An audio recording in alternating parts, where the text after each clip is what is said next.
Hey man, hey look, that's a perfect setting. You come in with some old James Thunder early for all my people who don't know what's good. Hey man, what's happening? You in the building again? This is Chopping Up with Q podcast, and I actually got everybody in the building. Everybody came to work today. We got VJ. Say hi. Hey guys. Yeah, hello.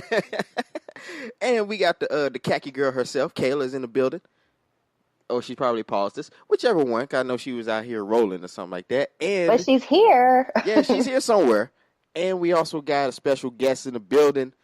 My brother, Shane, from the Midwest podcast?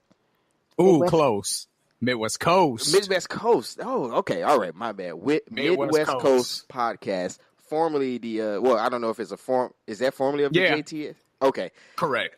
Formerly the JTS show. Revamped, turned into the Midwest Coast. It's me and my partner from Detroit. Shout out to C Wood, my boy Corey. We're two Midwest dudes who now live on the West. So Midwest, West Coast, Midwest Coast. All right. That's what's up. Hey, man, look, first of all, I appreciate you coming on this particular show. You actually were on the Critical Dump podcast at one point where we was talking a little political talk and things like that. So you actually got you on the one that's a little bit more loose. I guess that's the proper way to put it. Oh yeah, we're gonna have some fun. We're gonna have some fun on this one. And but you know, go ahead and tell folks what the Midwest Coast podcast is about. So basically, anybody who's not familiar with the show, basically I cover all political, religious, that type of material, current events in the news, things like that. And then what Corey does is he focuses on entertainment, current events in the entertainment, music, media world, essentially. And so, we just cover everything that's happening. He brings, those stories. I bring the political stories, and we try to keep it as entertaining as possible. We give you different viewpoints, on different issues. A lot of times we come at things from different perspectives totally. Check. So it's definitely an interesting show. I think, it seems like a lot of people like it since we revamped the show. We've gotten a lot more followers, gotten a lot more listens on each episode. We've taken a brief hiatus for like the last 2 weeks. I just got a new job, so woo. So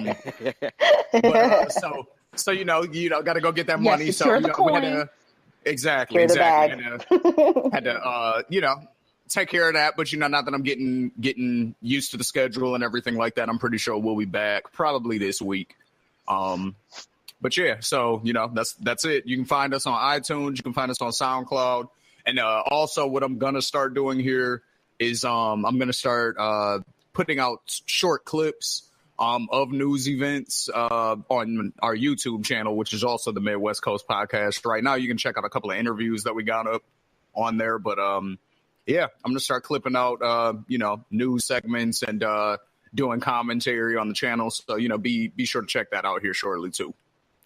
All right, shoot, that's what's up, man. Look, speaking of money, I need to go ahead and get on a pole, find a sugar mama or something, man. Hey, it's just it's about that time. Sell some man, sell some mouth, sell some drugs.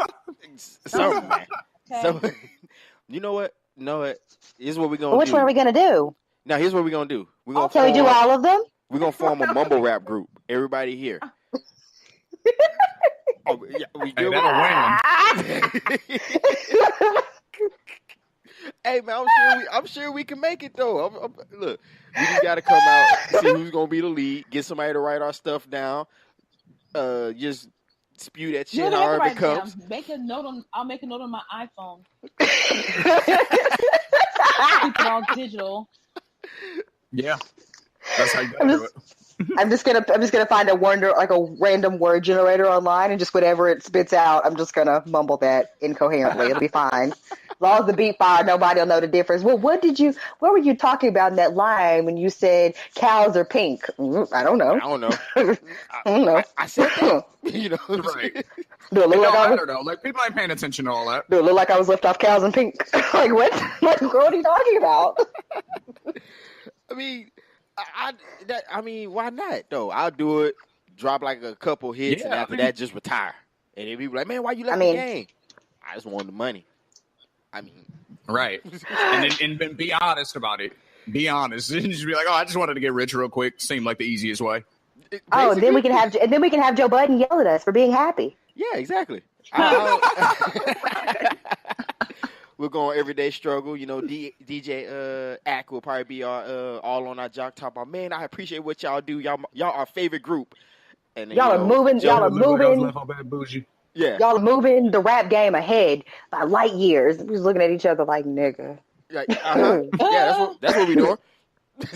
So, side note, I just found out that apparently DJ Academic is like 27. He looks like 45. I'm afraid. Why is his black cracking? Why is his black cracking? You're gonna explain it to me. Damn it. He ain't living his life right. Some way, somehow, he ain't living his life right. I mean, when your whole life is you're getting threatened by rappers all the time because you do commentary and everybody got beef with you all the time. Like, that's got to be stressful. You know what I mean? So I'm sure that's probably putting some years on his life. You know what I mean? Or taking some years off. You think that's just stress? It's got to be stress and crack. I don't know what else. Like, I was like, he's too big for like, crack. I'm stressed. I was like, I'm stressed, but damn, like, Jesus. He looks like he's been rode hard and put up wet, but we just gonna call it stress. Okay. I ain't gonna lie. I did think he was like about our age, but then it's funny that he's only 3 years younger, and then he talk about I remember one time he was talking about he don't know any female rappers, and I was like, dog, if you 27. Nigga. And you don't know any female rappers? I'm like, I even know. Well, maybe he doesn't know any females to. Right? How about that? Oh, damn. I don't think he. Dumpty looking at. How about that? Hey, I don't know, man. He on well, you can't say TV. Oh, he looks like a Twinkie. So cute. That's disrespectful. So, makes you want to put him in the bottom of your lunchbox and forget about him. Damn right.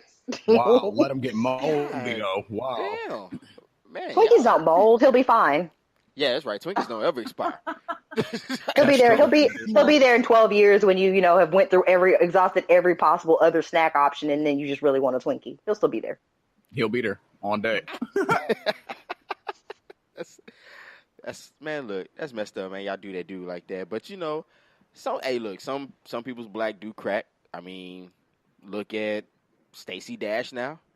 But see, she ain't living her life Dash right. White. See, she wasn't living her life right. Now she's fucked up. Stacey Dash White. We gave her away in the last draft. Don't do that. Was it? We traded. And if you notice, that's when it started happening. As soon as we gave her away, all of a sudden them wrinkles started showing up. Like that shit wasn't there before. We gave her to the white people. She's not our problem. That or Jasmine Guy. She's another one. But what was up with Jasmine Guy though? Was she? Did she hold it down, or did she dip on us too? No, I don't know. I think she was just kicking. I think she was cool, right? I think she was cool. Jasmine Guy was on a different world, so it's gonna be kind of hard to imagine that she completely. Yeah, I mean that she's on a different world, and she was in what's the Eddie Murphy flick? How did I forget that? Harlem Nights. She was in that too. I'm gonna have to assume the Jasmine Guy's on our side. I just got to. I just got to assume that by default until proven otherwise. Oh no, man. Oh man. So, VJ, what do you got for us today? As y'all notice, we kind of doing things. I guess we'll just call this the current events section. We ain't look, like I said, we freestyling this shit. Why not? Dog's over here being an acrobat. It's very weird. Okay. Anyway, so sorry. So current events. Let's do that. So where did y'all want to start? Let's get the toughie out the way, shall we? Let's get the serious one out the way. All right. Who's that? So we're going to talk about Mel B. So for those of you who don't know who Mel B is, she is a former member of the Spice Girls. She went by Scary Spice back in those days. She is also Eddie Murphy's baby mama. Allegedly. Alleged baby mama. A list of life accomplishments. Alleged baby mama. But that is allegedly. I think that's proven. Yeah, I believe he's paying them child supports now. But I remember he denied that shit to high heavens. Like, that ain't my baby. He did say that. But he, him and his wife are no longer together, so might have been some truth to that. So anyway, back to the current matter. So that is not why we were talking about her, not about her and Eddie Murphy's baby. She was married, or is currently married to a gentleman, and they're getting divorced, and she was ordered in court to pay $40,000 a month in emergency spousal support to her current husband. The part about this that has kind of sparked outrage with people is that she has reported that he was extremely abusive, and that is the reason that she wanted the divorce in the first place. And there have been many stories from many people in her camp and other people that know them that have said that, yeah, he was kicking her ass. And so I think a lot of people's questions were, why is she having to pay her abuser $40,000 a month just for the privilege of not having to deal with this man? Oh. Okay. I don't even have an answer for that. So Life sucks. I can go first, or if our guest would like to step on in there and then give his spin, I'm happy to hear it. Yeah, go ahead, Shane. Yeah, you got it. I'm gonna go ahead and jump out. So, okay. So she asked for the divorce. She has to pay $40,000 a month. Is it? Yes. And temporary spousal support. Okay. And $140,000 in other fees, from what I read. Yeah, I think it's like Correct, lawyer fees. lawyers, one-time fees for lawyers and stuff. Yeah. So okay. Now, what I didn't read was, now this is the first time I'm hearing of it, and if I miss that part of it, then that will completely change how I'm approaching how I think of it. But I did not realize that she left him because of the abuse. I thought that was one of those after things that got brought up later. Now, with that being said, I understand that a lot of times when women deal with domestic abuse of any kind, or, a male being violent towards them or whatever, I know a lot of times they don't come out right away. Sexual abuse, that's another thing. We saw that with Bill Cosby. All these women came out way after. Which is a common thing. Like, women a lot of times don't necessarily come right out. So I'm not holding that against her at all. But what I will say is that it is still kind of convenient that, okay, you got to pay $40,000 a month, and $140,000 in other fees, and now it comes out that he was abusive, and it's like, ugh. That's the way I originally saw it. Like, okay, I got to pay $40,000 a month. Oh, did I mention that he was beating my ass too? Like, do it $40,000? No, he was black in my eye, Judge. So that was the way I originally heard the story. But if she was getting a divorce from him because of abuse, then first of all, if the abuse part was proven out in court, then she definitely shouldn't have to pay nothing. I don't think. I think I would completely cut it out. She doesn't have to pay a dime to him if that's the case. If it was brought out just after the fact, after the decision was made, and then it was like, oh, by the way, he was abusing me, then I'm going to think, that's kind of convenient for you to bring that up now. Just because that is a lot of money, and I know I would try to say something to get out of paying that much. You know what I'm saying? Yeah. I know, if you see what I'm saying? So, if I'm in a situation or whatever, in the American court systems, because they live in the UK or whatever, but in the American court systems, it's just whoever calls first. So if I can finesse the situation, hey, she was abusing me, and I can make sure that I don't have to pay that spousal support or whatever, and it's $40K a month, yeah, I'm going to do that. So I don't know if that's the situation, or if she's really, or if she left him because of abuse. Because again, if she's leaving him because of abuse, then I don't think she should have to pay anything. Yeah. So it just depends on how that came out, I think. But, for the most part, this happens to dudes all the time. Rich men marry women, and then, it doesn't work out or whatever. And then if they didn't sign that prenup, she gets a lot of, you know what I'm saying? So it kind of, this is just kind of one of those situations where it's like the shoe's on the other foot, and because it's against a woman, it seems worse than, the reality of it is this happens all the time. It's just that normally it's the reverse. Yeah. You know, so it's hard for me to feel that bad for her unless the abuse part is like, you know, unless that part is accurate. Like, for abuse, then I feel all the way bad for her, and I don't think she should have to pay anything. But if they just got a divorce and it is what it is, like, and she just doesn't want to pay it, then sorry. You know what I mean? You lost in court. Sorry. Yeah. You know, so that's kind of how I feel about it. It's you know, there's a lot of ways to look at it because it's a really nuanced situation. You know, so I don't know, but yeah.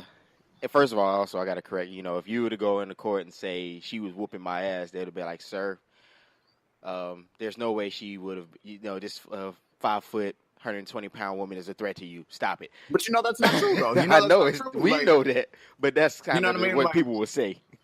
Right, that's what people would say. But in court, like, you know, God forbid, but if you and your wife got into it, it's just whoever calls the cops first. The other person's going to jail. You know what I'm saying? If you call the cops first and you're like, yo, she was hitting me, then they got to come arrest her. Unless she's clearly like bleeding or something and you look straight, then it's like, nah, nigga, we're going to take you. But other than that, it's whoever calls first at the end of the day. Take you. I don't you know what I'm saying? Like, hey. I don't know. My wife's a little feisty, so she probably would be a threat. I have to say, man, y'all come get this little Tasmanian devil, man. She tripping. But, don't do my girl like that. You're not, I was gonna say you're not gonna do our boo like that. Right? Okay, no. You see the loyalty, man. They probably snitch on me and everything. They'll be Now like, this episode, he was talking bad I ain't shit. all that now. Now wait a minute. Now, you know better than that. Now don't do that. You know you're my bro. I'm just not gonna let you talk crazy about my sis either. But that's how I look. Okay, so I agree. If he was in there doing foul shit, then nah, he don't deserve nothing. Now, if it was one of those situations where it was kind of like to try to one up on the situation and see if they would not have it to where she had to pay him, then shame on you, man. I don't know what to tell you. He's used to a certain lifestyle. I'll use that deadline like a lot of people, some people will say. But I don't know. Should we start really looking into this whole property division when it comes to marriage now? Like, VJ, you're you know, big time rapper or whatever, and you know you're worth X amount of millions, and you marry regular old Joe who just happens to be working at Walmart as a manager, and then all of a sudden he decide he don't, you know, y'all don't want to be together, or you say, hey man, I need to divorce you, and all of a sudden they say, okay, that's cool, but Joe's kind of used to what you know how you been living, so you got to pay him $30,000. Well, the game is the game is the game. So let's just be very clear about this. I'm not going to sit here and tell you that I feel like if one person or the other is the primary breadwinner here and makes a substantial amount of money, more so than the other person, that either person can be accustomed to a certain lifestyle. So I'm not going to sit here and be like, because I'm a woman, he's not entitled to any money. And I think that's very archaic in thought, because when we look at the way marriage and divorce laws are set up, they are set up to where they're beneficial to women, but that is because they're very old. And they date back to a time where women didn't have educations or jobs and lived in the home. So if you got a divorce, you needed some type of protection under the law, because you until you married somebody else, what were you going to do for money? Like, you didn't have a job or an education. So that makes a lot of sense. But currently, that's not the case. So I feel like it's one of those things where I would have to take that L on the chin and I'd have to take that L in silence to go ahead and cut them checks, because I already knew what was up. And that's unfortunate, but I mean, it's the truth is the truth. Like, you can't go into something, but here's the other thing about it. Like, I also feel like people do very stupid shit when it comes to being in love. Like, I can love you all day long and we can be madly in love, but the fact is people fall out of love every day, B. Like, people stop loving each other all the time. So the thing about that is if marriage is supposed to be a business arrangement, it's very perplexing how much people put stock in loving another person as a reason for marriage. So if that's your reason for getting married, that's cool, but then you can't get mad when shit hits the fan and now you got to give up your money. See, I always get a prenup. Get a fucking prenup. If somebody makes more money than the other, make the correct provision so that everybody can leave happy and you don't have to be in court looking crazy and mad because now you got to give somebody all your money. You knew better. See, I always tell people like this. Love is for suckers. Don't, man, look, love is not enough to base your whole relationship on. Love is for suckers, and a lot of y'all is and a lot of these folks, what did Snoop Dogg say? You see a sucker and you do what? Yeah. You Hello? lick. And a lot of y'all are some suckers that's done got licked. Yes, I'm like, dog. I like how Snoop said she did what she was supposed to do. Exactly. Yes. Okay. How you not Wasn't know lying. you a stepping stone dude? Like, how do you not know that? But that's why I say love is finicky. Hey, But- speaking of stepping stone dude, low key, this is the funny thing too. Is Tyga was a stepping stone dude for Kylie. She just wanted to. That was her introduction into Black America. You know what I'm saying? Like, That's as what far I'm as the saying. celebrity dating game. Now she is free to pursue whatever black men in America she wants because she good. She got her pass through Tyga. Now she with Travis Scott. She's gonna follow the Kim K road. See? Like, she's already set herself in motion. Like, Kylie's genius. I just want to say that. But go ahead. See, that's what's wrong with a lot of dudes, man. Y'all need to stop getting out here, getting played. Y'all better learn the game. Kayla, what you got to say on all this? I definitely, well, I can't say, I don't even know. I just feel like I'm so ill informed. I mean, I do agree that well, see, with the whole, I'm sorry, my mind is all over the place. I'm so sorry. Now, as far as I mean, she has money. She should have made the arrangements to either protect herself or it's either put up or shut up. I mean, like BJ said, if you're dealing with millions of dollars, I mean, screw love. Like, we're talking about my money here. There needs to be something in place. You know, I love you and I love myself enough to be smart enough to protect myself. So she should have done the prenup. Now, again, with the whole abuse portion, I mean, it's a shame that with society, you know, you want to believe that, you know, she was, now I don't know how long the allegations have been out or the stories have been out that she's been getting abused. Is that like a proven fact or is that just an allegation? See, that's what I'm saying. Like, at this point, it okay. seems like an allegation. Well, here's the thing. So the story about the divorce and the child support and the emergency spousal support is new. The stories and the allegations about the abuse are not new. Those are from about a year and a half ago when that broke, and there have been pictures of her with bruises. There have been makeup artists, people that do her hair for events saying she's coming in here with dark glasses and a black eye, or we've been in the room where they've gotten into heated arguments and he's had to be restrained.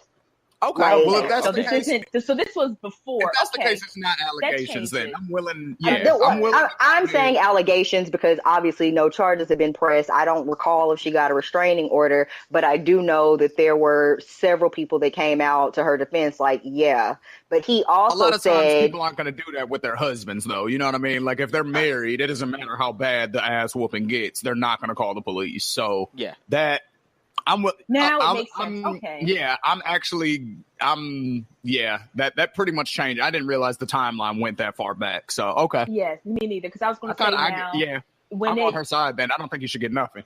I mean, and I say that works both ways. I don't feel like, and here's my thing about it. I just feel like in a situation where you're getting a divorce, if you're asking for a divorce from somebody that has been beating your ass or somebody that's been cheating on you or somebody that's been doing anything that breaks the vows of your marriage, I don't feel like you should have to pay them even if you are the person that has the money, because I feel like they fucked up. I don't feel like you should owe something to somebody that's caused you some type of pain or damage. And I mean that both ways. I don't think these men ought to have to give half of their money to somebody that's cheating on them. Like, for instance, like this may be like, for instance, Scottie Pippen and Larsa Pippen. I don't know what his prenup looks like. I don't know what the situation is, but this girl out here busting it open for Future on private jets, in boxes with foxes, planes, trains, and automobiles. So I just feel like if she leaves, if they get a divorce, why would he have to give her anything besides child support? Like, I want my kids to be good, but besides that, girl, you on your own. But then I'm also curious to see what the laws are, because like someone mentioned, they're not in the United States. So I wonder what their whole marital courts and what their laws or whatever are, because I do find that odd that with the allegations or whatever, the fact that she was abused and she still has to pay. Because at first, like when Q told me the story, I'm like, they got her like they got Mary J. Blige. Now, in that case, that's just Mary J. Blige. You're just salty. She's made some bad decisions. Yeah. She made some bad decisions. Ken do made out like a villain. Just salty. So obviously, abuse never came up in that situation. That was just homegirl, you got. But and like I said, in this case, especially when the abuse comes up, and I mean, we'll just say this effect. Well, why the fuck didn't that come up in court? Or even if it did after the fact, if the decision was made and then now it's resurfacing that the abuse was going on, why are we not back in court? They just went to court. And what happened was this whole time she's been fighting having to pay him anything. And that's been and she's been wanting full custody of their children. Like, that's been the whole thing. Like, she's just, I don't want to pay him because of these reasons, because of what has been going on. And the judge ruled that in spite of all of this stuff and the fact that, you've reported this abuse and there's this testimony, that's why it was emergency spousal support, because they've been fighting about this since the initial split. It had to have been an old white man that was the judge. And here's my other thing too, right? My other thing is, like, she should have definitely known better, like, to protect herself before this whole situation, because of the Eddie Murphy thing. Like, she finessed Eddie Murphy, so you got to be able to protect yourself from getting finessed now. Like, that's what's happening. Like, that's if real. you did it to somebody else, you got to be aware of it. Like, and I'm not saying it's the same thing, because she wasn't beating Eddie Murphy's ass, whatever. They weren't married, but a finesse whatever. is a finesse. But like, a finesse is a finesse, though. Karma like, she got comes in pregnant. many forms. Yeah, like, so exactly.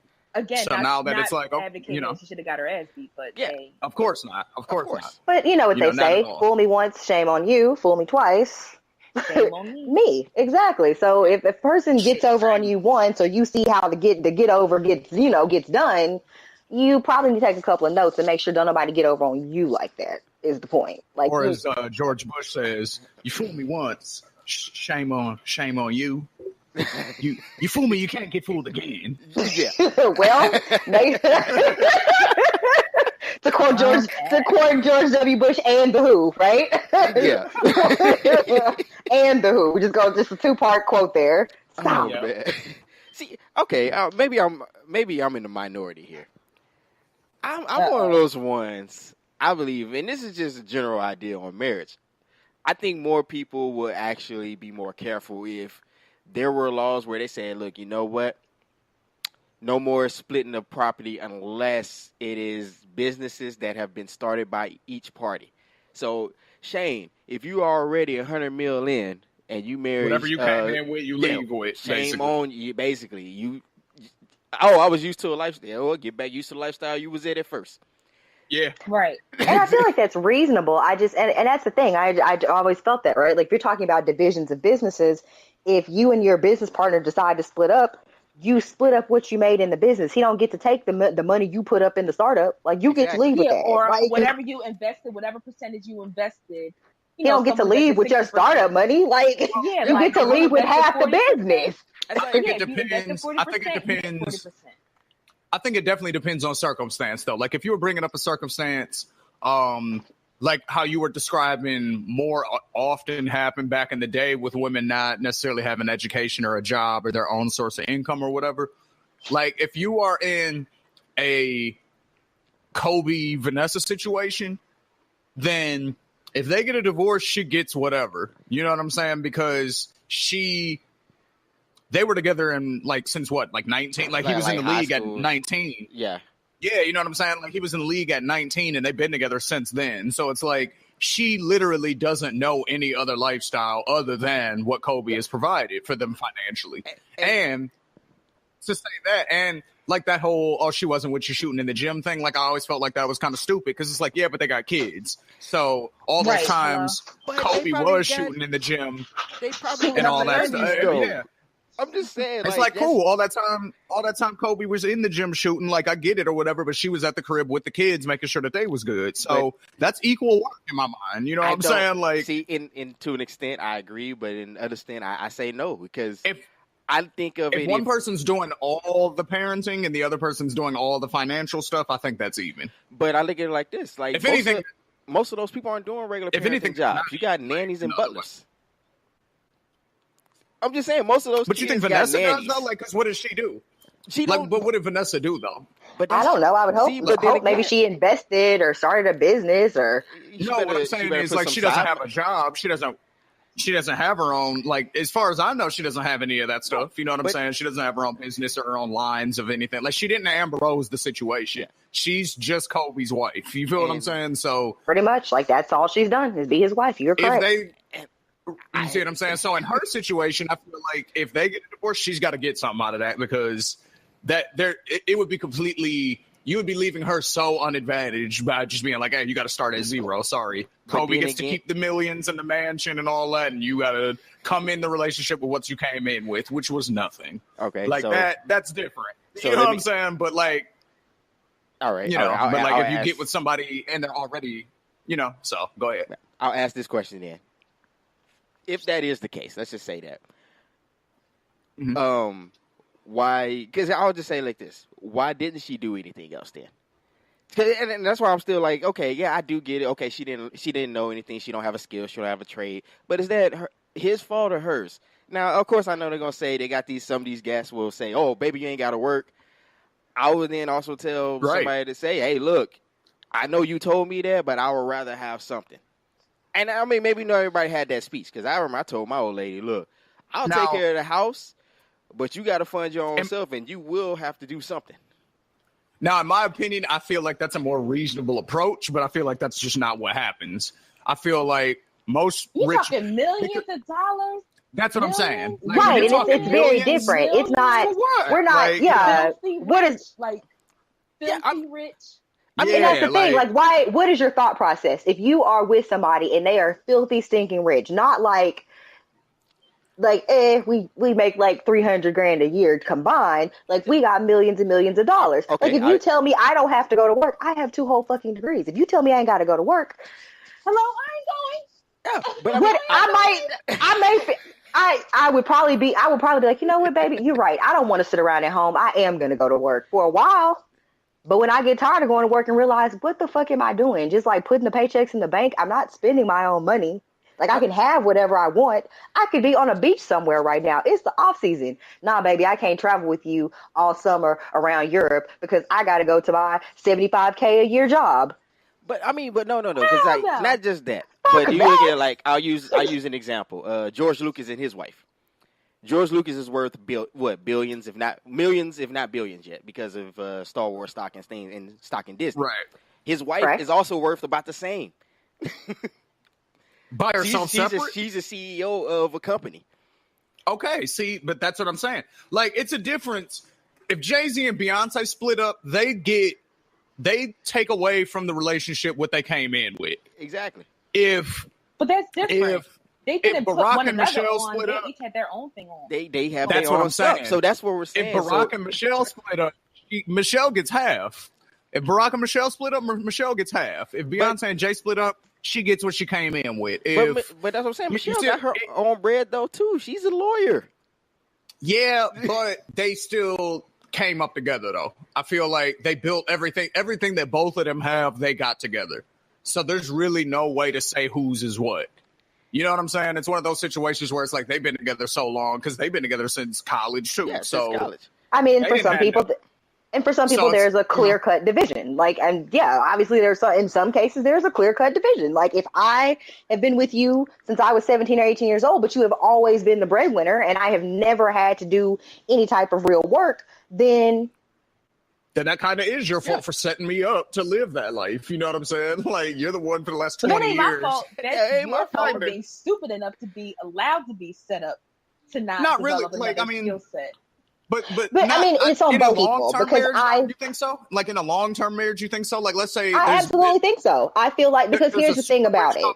There's a super rich couple. They've been together 30 years, and then they get a divorce. It's still the woman's fault for getting used to that 30 years of lifestyle.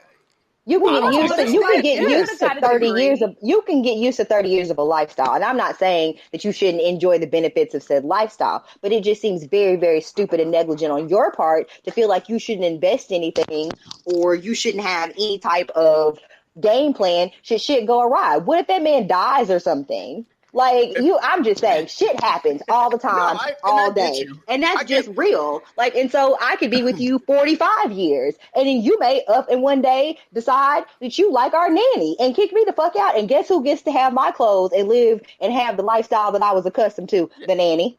Because I mean, and I feel it, but that's where I think that's where the courts step in, and they're like, yeah, so no, we're not going to allow that based on those circumstances. You got to pay her. See, and that's what I'm saying. Like, I don't get that. And I feel like because now what you're saying is she's still going to be my financial obligation until she either gets remarried or some other sucker come through. Basically, is what you're saying. And that is exactly how it works. You are that person's bill until they become somebody else's bill. I don't want to be somebody's fucking bill. If we done, we done. That's wild to me.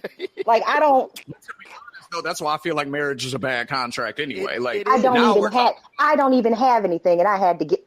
You know what, Vermeek, shut up. Oh, that's the worst. Like, you don't have that. Shut up. Shut up. Well, you know what?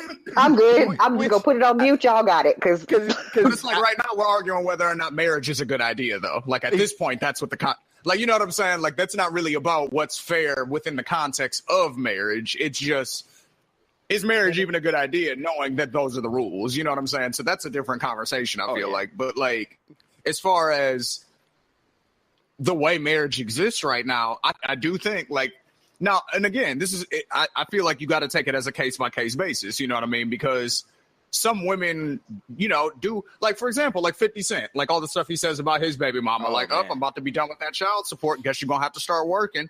And her, and that situation, I 100% agree with it because y'all haven't been together in so long. You've literally been solely relying on 50's child support money since their son's been 12, 13 or some shit like that. So you've been off the last, you know what I mean, 10 years basically just coasting off of that. So he's been telling you this whole time. He's been saying, yo, I'm not going to support you after that nigga's grown. And now he's grown and he's like, all right, you cut off. So at that point, they weren't married. No, they weren't. That's what I'm saying. Damn, they weren't. Here's a good question I'm going to ask. Would this actually stop the phenomenon of side babies? Let's say if a woman openly messes with a man that she knows is married and she gets pregnant and the law say, well, since you knew that the man was married, he cannot financially support you. No. But support the child, though. No, don't support me, support the child. Well, it's the question, do you think that would stop side babies from happening so much? Yeah. No, niggas like to fuck. Well, no. What I mean by that is kind of like how... Like women who get pregnant on purpose. Yeah, women who get pregnant on purpose to get get the check. Like, I guess you say Chris Bosh's baby mama. How do you prove? Like how do you prove somebody tried to get pregnant? Contracts. Well, not well. Here's what you. Yeah. Previous conversations. Yeah, previous text messages, things like that. You could, there's different evidence that you could show theoretically to be like, look, we did not ever agree to having a kid. Matter of fact, I made it pretty clear that I didn't want to have a kid. She agreed to not having a kid, and now we have a kid. You know what I'm saying? Like, so your hypothetical. I think you can make the argument. I think you. So your hypothetical text messages. I don't think that you can make that argument because when you make that, do you make that argument after the fact? Hey, she got pregnant. I told her I didn't want her to have the baby. Like what? Like you.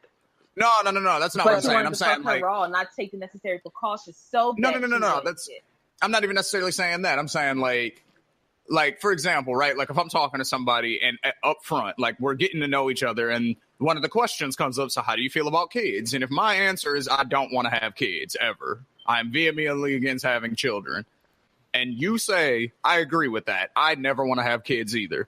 That's a pretty concrete statement. So people change their minds. I've been telling people I don't want to have a baby for 10 years.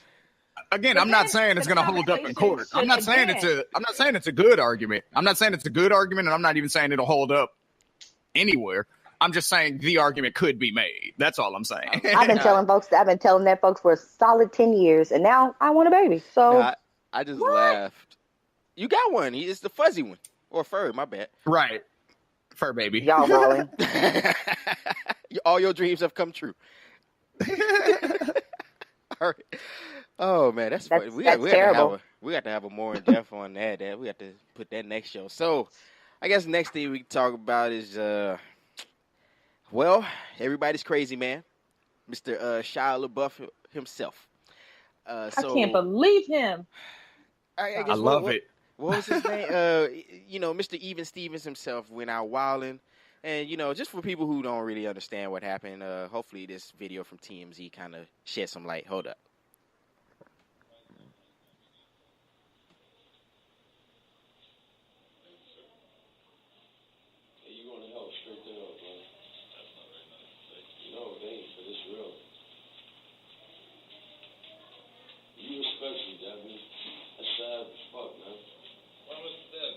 Because he's a black man. That don't mean he's going to hell. It means a whole lot, bro.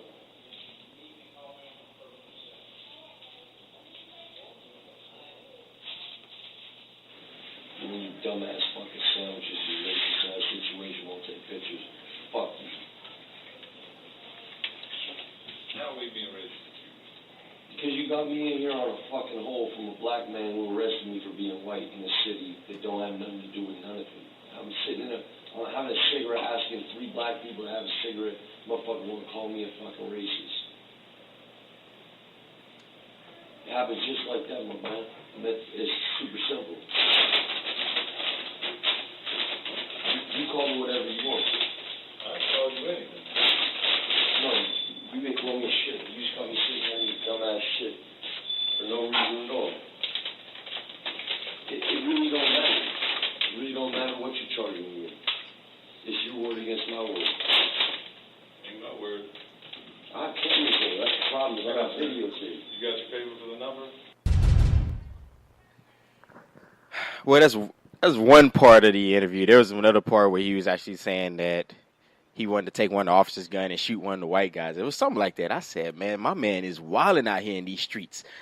So cocaine is a hell of a drug. I rock with Shia LaBeouf. That's what I... So here's my thing, right? Because I watched a couple of the other videos, too, like where he was in the back of a cop car, and he was just cussing the dude out, and just saying all sorts of reckless shit to him. And, like, here's my thing, right? There's a couple of different things. First of all, I'm basically on his side, pretty much 100%. Right? Okay, all right. I don't think he said anything racist at all. I think he said everything that most black people want to say to cops, but we are too fucking scared to because we know we'll get shot. So think about it. Think about what he actually said to the cop. All he said to the cop was, you're a black man who's a police officer. You're working for a president who doesn't give a fuck about you. And you're working for a police force that doesn't give a fuck about you. He said that to him in the car. And he was like, now here I am. I walked up and asked somebody for a cigarette. You started, giving me problems. You're harassing me, taking me to jail when you got all this other shit to worry about. That was literally what he said to him in the car. Now, he said it very inartfully. You know what I mean? It was quite inartfully delivered. It was terrible the way it came out because he was wasted. I mean, obviously. But the content of what he said, 100% true. I look at black cops like that all the time. I'm like, why are you a cop? Like, they hate you too, right? Like, as soon as you take off that uniform, they don't like you either. Why are you a police officer? That doesn't make, so I get his sentiment in that. So I don't think he said anything wrong. I just think it was delivered terribly. Yeah. But I think basically that was an example of white privilege working to our advantage in a sense. Because imagine, you know what I'm saying? Shane, imagine if you can't say that shit. You know what I mean? But he said everything we want to say.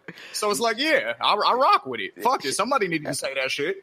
See, Shane, now imagine if you were a brother and you got hemmed up and you just said you wanted to reach for the cop's gun to see what type it is. Just imagine how that would go. I'm out of here. I'm not making it on the curb. To say, he'd be shot. What you mean? I'm not making it to the back of the cop car at that point. They're calling an ambulance. They're not going to call the ambulance. You do realize that, right? No, they'll call it about they'll wait about. They'll call it 2 hours later. About 20 minutes. It'll be some hours, but I'll never see the back of the cop car. How about that? Hello. I will take this time to point out the part where he was saying if you take the uniform off, they hate you too. Let's just please, take the time to reference the case where the guy, the off-duty police officer went to help out with the accident, and his one of his fellow police officers at his precinct just went ahead and shot him. Yeah, he was a regular black dude. Yeah, they were like, or they tried to detain him or whatever they had going, but they were just like, no, nigger, and then they realized, oh shit, we work with that one. Oh shit, that's Charles. Yeah, so he's one of those good Negroes. So just to reference that point, like he has a valid point there. You get outside that uniform and they don't care about you either. So see, I think what a lot of people try to feel that it was racist because he was like, "Oh, you're going to hell," and the guy was like, "Why?" And then he said, "Oh, because you're a black man." So that may have been taken out of context. Because you know how if you pick and choose certain audio things, it can come. Yeah, like, if you just listen to that with no you can information, clip out anything you want and make it whatever you want. But if you listen to the full audio and context, he kept saying you're a black man who's a cop and they don't care about you. That's what he kept repeating. So when you're drunk, obviously you'll stumble over words. You'll stumble over words. You'll repeat yourself. You might go because you're black and not finish the thought. But you've already said the thought 4 times earlier in the statement, so we know what the complete thought is. You just didn't say it that time because you're drunk and you ran out of breath or whatever. Like, you know what I'm saying? Like, I give him a complete pass on this. Like, I just think, like I said, because he was drunk and he was aggravated, he delivered it very inartfully. But I think everything he said was true, and he represented the sentiments that a lot of us feel. And we never will ever get to express. The only thing, he went too far, obviously, like threatening the dude. Like, that's way too far. You know what I mean? I'm going to take your gun and shoot you. If he said that, I didn't hear that part. But if he said that, that's way too far. You should never threaten violence, obviously. Like, that's crazy. But, everything else, though, I'm with it. Like, I wish I could say that stuff to a cop. Kayla, what you think? To be honest, I agree. He didn't say anything wrong. I mean, he said it a shitty way, but the content wasn't wrong. So, what people mad for? Mad because he told the truth? People are mad because people don't like white people to say anything to black people at all. And but I mean, what's wrong with that? To me, because a lot of people are fake woke. Yeah, and to me, I mean, there's nothing wrong with people. I mean, there is something wrong with people having privilege, but the point is for these people who have the privilege to use their privilege to speak. That's my problem. You have all these people with privilege, and it's like, okay, I mean, we don't ask to be in the positions that we're in. Like, we didn't ask to be black, they didn't ask to be white. They can't, to a certain extent, they can't help the privilege that they have, but be aware of your privilege and use your privilege to advocate for those who don't always have the opportunity to advocate for themselves. So, and reasonably speaking, if you look at Shia Labeouf's track record, it seems as if he seems to advocate for black and brown people and people that are disadvantaged. And that's he was saying that, and that was his issue with the cop too. That was another reason he was pissed off at the police officer, because he also said that, like, again, very inartfully delivered, but he was basically saying, like, I fuck with y'all. Like, I help y'all. I do things in the community, like, that would benefit minorities and shit like that. And you're arresting me for asking somebody, like, and this was the other thing too, right? Like, so they arrested him. Did he get arrested? The original, he got arrested. Yeah, he got original arrested. Charge. Here's the thing: the original charge that he was getting arrested for, which I think is bullshit, is for swearing in front of women and children. That was the charge. That was the whole reason. That's the stupidest shit ever. Like, it can happen. What? Like, that's such a dumb charge. It is That's a dumb charge. Yeah, swearing in front of women and children is illegal. Like, we've been committing misdemeanors this whole episode. So, especially if the individuals claim they were offended, then yes, you can be arrested for that. Oh and my so God. I guess because he was drunk, he was loud a little bit, and so I guess when he asked somebody for a cigarette, he probably said some cuss words. Just let me get a motherfucking cigarette. Who knows? You know what I'm saying? But that was enough. You know what I'm saying? Whatever it was, that was enough for somebody to, feel a certain way about it and call the police. And then everything else transpired after that. So I feel like the reason that the cops were even there in the first place was stupid. So none of that should have even happened. But since it did happen, I feel like, yeah, speak your mind, bro. They're not going to shoot you. You know what I'm saying? Right. So then again, with his white privilege, he lived to tell the tale. That's true. That in itself. So I didn't see the apology. I heard he did an apology though, and I'm like, that's some bullshit. Don't apologize, nigga. I hate when people get on their podcast because I'm like, even if you say some overall reckless shit, stand on that shit, goddammit. Don't come out like Bill Maher. I was mad when Bill Maher apologized. I was like, come on, yo, like. Yeah. That was here's the thing about apologies. Like, if I can tell that somebody else crafted your apology and that you were just doing this because you feel like it's going to in some way help your standing in the community, or you feel like it's like damage control, like, I don't need you to apologize to me because I know you don't want to apologize. You're just doing this because whoever is in charge of PR for you was like, we have to spin this some way. Yes. Like, you don't want to apologize, so why bother? Like, if you don't feel like you owe me an apology, you might as well save it, because I don't want an insincere apology from anybody. Yes.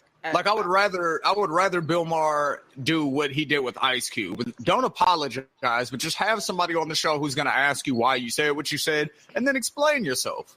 You know what I'm saying? Yeah. Like, I like that back and forth. The back and forth dialogue was cool. He was like, "Look, I'm a comedian." And sometimes we just say off the cuff stuff. Sometimes it lands. Sometimes it doesn't. I thought I was being funny. Some people didn't think it was funny. Yeah, because you weren't. End of story. Okay. In the moment you don't realize that's a reasonable explanation to me. Like, I've heard other white comedians say the N word, and it's like, so what? I tell people it's not as bad as when it happened to Kramer at the Laugh Factory. I think that's because he said it out of right anger. Now. There was no joke context behind that. Like, there was no, he was just yelling nigger at folks. Yeah. Like, Bill Maher, at least the context behind the joke. He was making a reference to the whole Malcolm X house nigga field nigga thing. Like, we get it. Which I whether it landed or not is that's up to the listener.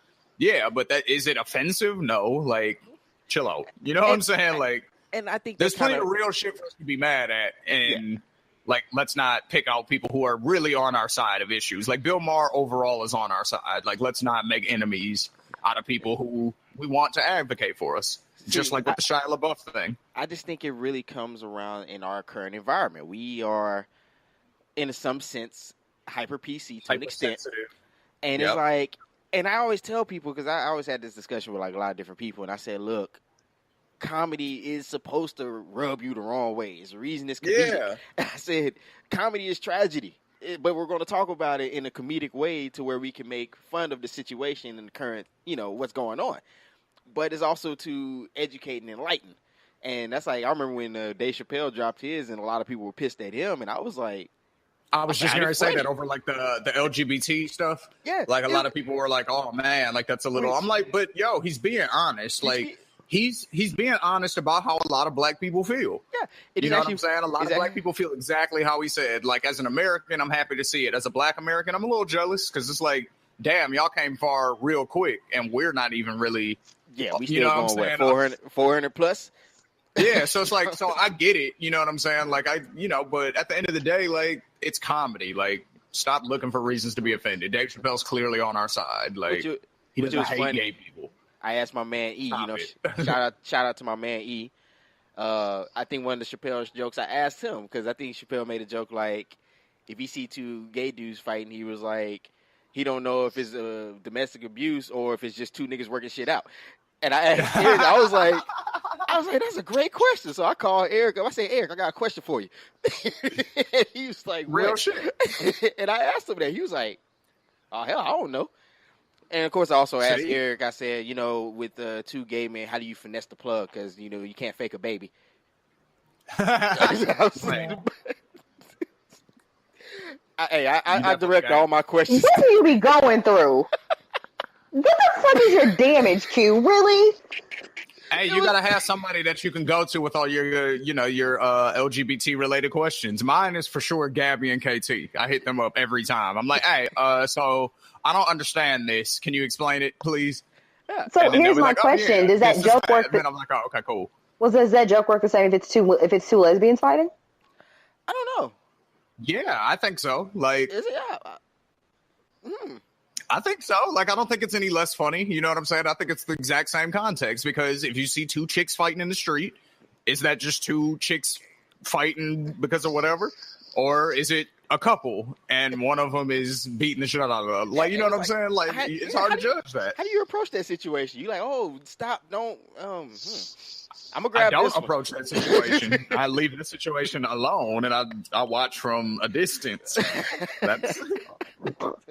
I don't approach that situation at all. Oh, especially in Arizona. Let me tell y'all some shit. Like, in Arizona, like, it's open carry is like legal than a motherfucker out here. So it's like, you stay out of people's business. None of that hero shit is going on out here. Like, I'm sorry, even if I hear a dude and a chick getting into it like that, like, that nigga might have a gun. Like, it's likely that nigga has a gun, and I don't. So I'm not. Look. Sorry. I think, you know what I'm saying? That shit is fucked up, but I might have to call the police on that one, but I can't do nothing about it. I'm sorry. I think I stopped doing you know what I'm saying? I think I stopped doing that when I would go up and then the girl get pissed at me talking about, you leave him the hell alone. I'm like, woman, I'm here to help you. What you talking about? Yeah, I've seen that happen a couple of times, and then I'm like, you know what? I'm minding my business from now on. Like, let's ask for help, or it's a family member. Like, if it's a family member, whatever, you know what I'm saying? I'll risk it for that. But just a stranger, nah, I'm sorry. You got to figure that out. That's crazy. So, all right. So, yeah, hey, man, look, with this whole thing, though, really it's just sometimes chill out on just hanging up on the word. I understand words mean things and stuff like that, but not everything is meant to offend. I mean, I'm just saying, I guess you kind of understand direct attacks and jokes. The problem is some people are so woke that they're like, they have insomnia, and some of y'all just need to go to bed occasionally. Like, that is the bottom line. Like, that's the takeaway. Y'all so woke you need Ambien now, and some of y'all just need to maybe, I don't know, masturbate and take a nap. Okay, because don't make me bring Brother Huey on this show to preach to you again. Because here's my thing, right? Here's my Brother thing. Baby I'm Huey. very happy that you just said that, VJ, because here's my thing, right? If I'm eating some vanilla ice cream, it's because I like vanilla ice cream. It's not because I hate chocolate ice cream because it's black. It's because you're rejecting your skin color and you're so ashamed of of your color that you're willing to subject yourself to Sometimes I just like ice cream, nigga. You know what I'm saying?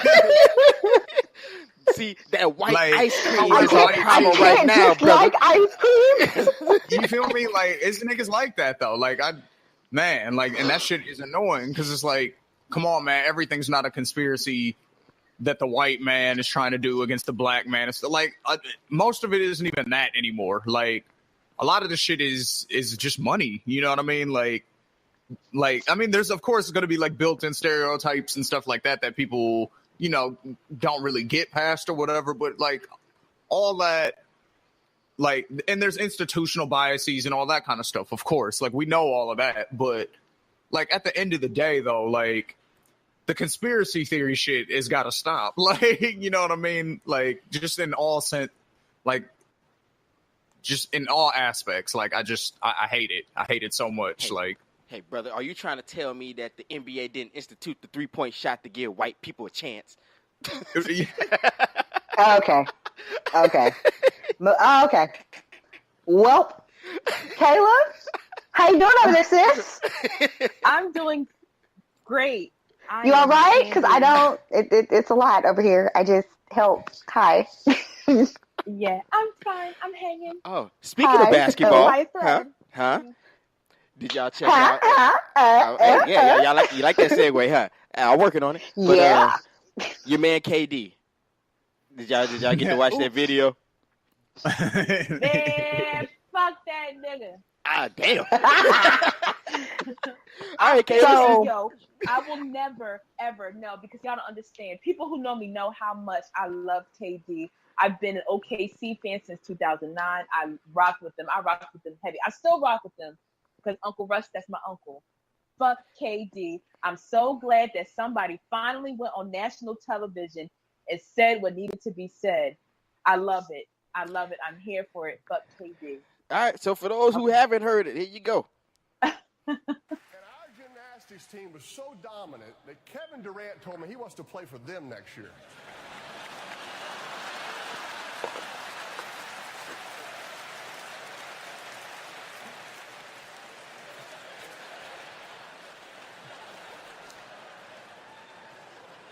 And I got to tell you, I don't think you'd start for that team, Kevin. Yeah. Russell Westbrook, what do you think? Oh.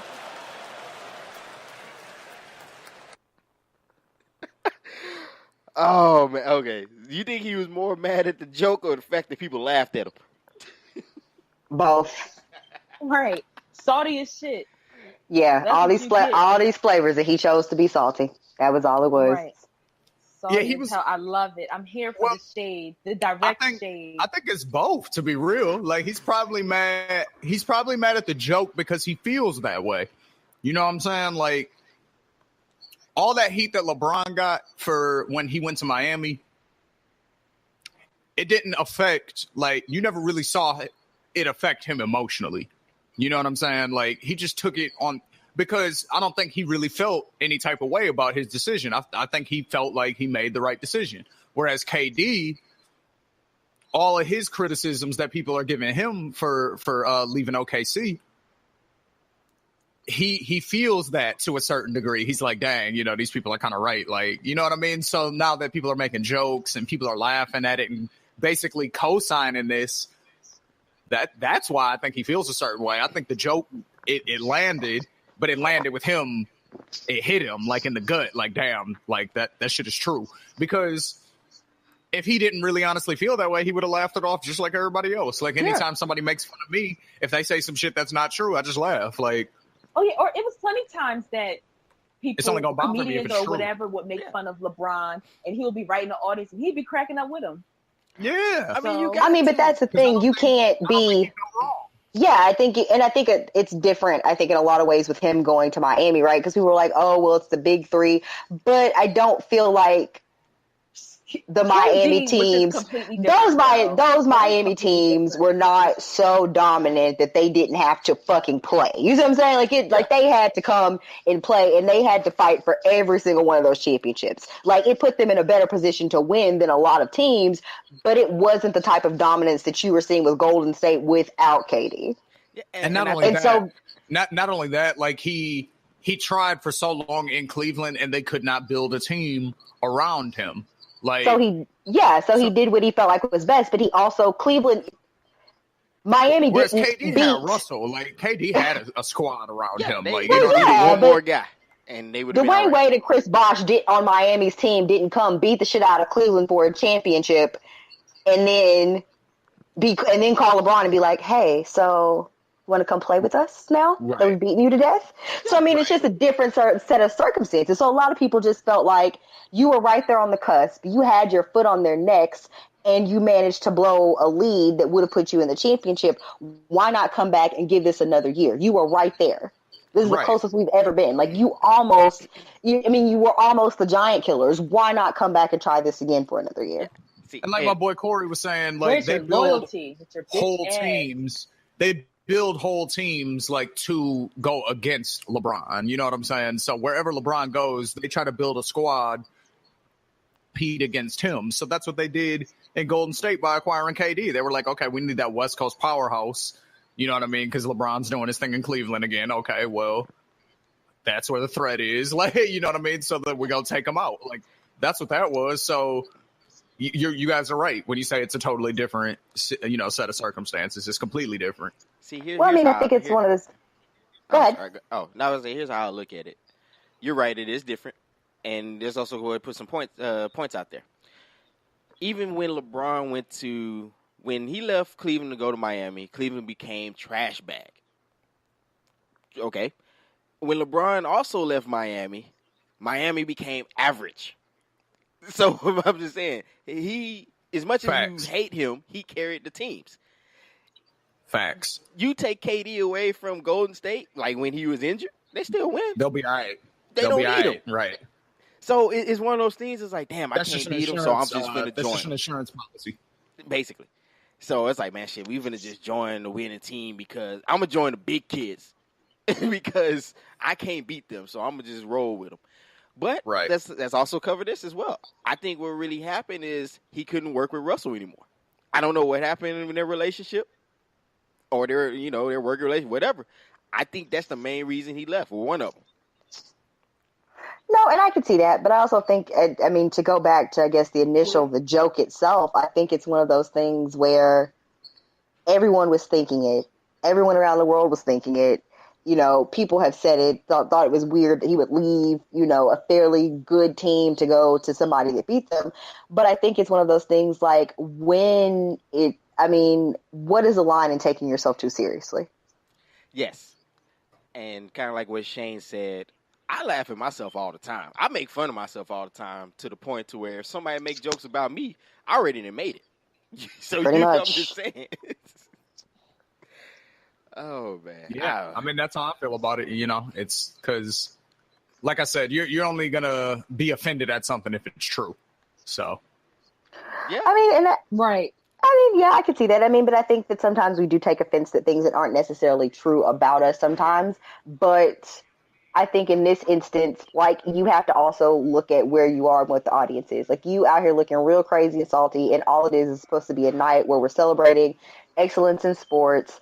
And, everybody's kind of joking around and being funny because, I mean, somebody could have got up there and said some wild, crazy shit about Peyton Manning being like a regular season quarterback and how the year the Broncos won the Super Bowl, he was like Weekend at Bernie's. He was like Uncle Bernie. He was out there propped up.